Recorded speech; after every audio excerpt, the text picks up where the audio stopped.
was listening to one of Paul Zelig's videos yesterday, and him channeling the guides,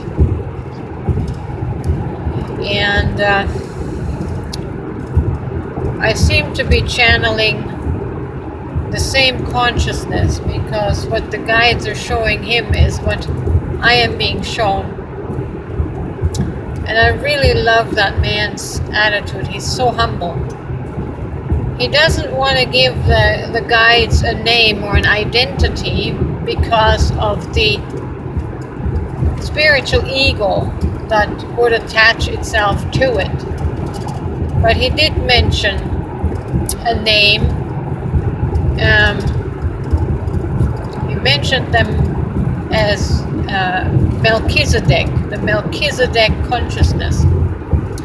But because we have religious imprinting, right away our mind will go to the story or where Melchizedek is mentioned in the Bible, etc., etc., and spin a story around that.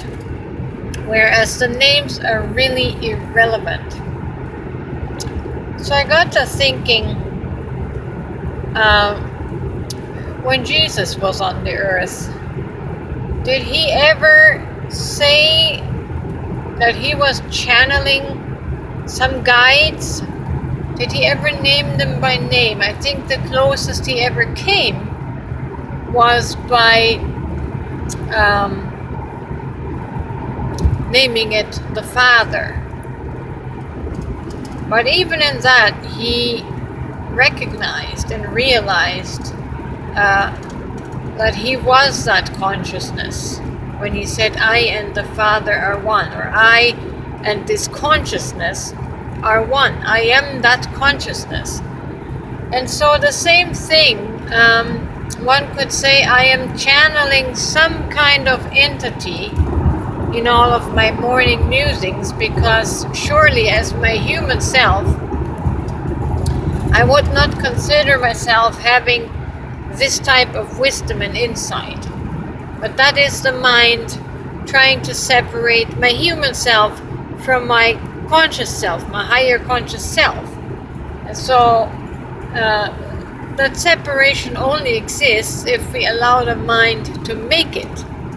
So I don't generally refer to guides or archangels channeling consciousness through me. I don't make that identification or distinction, because I would be categorizing myself as something separate from the consciousness.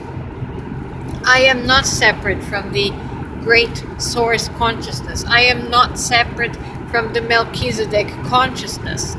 I am that. I am. Right? So if we relate to guides and angels and all that, in my opinion and my insights, it's just a little bit of residual separation programming that exists in our mind space, where we distinguish and classify and categorize the different consciousnesses, the different dimensions.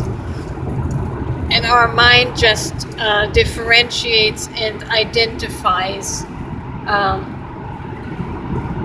these different dimensions.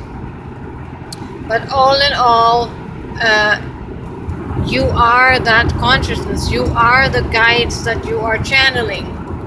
You're just seeing it from a separated dimension. You're not perceiving quite clearly yet the oneness that you actually have a conscious spirit self in the ether or in heaven, for the Christians. That just as Jesus said about himself, the Son of Man being on the earth and being in heaven at the same time. You have a heavenly version of consciousness in heaven, while you, your avatar, your body, is walking about on the earth. So when I speak very much cognizant of my higher self.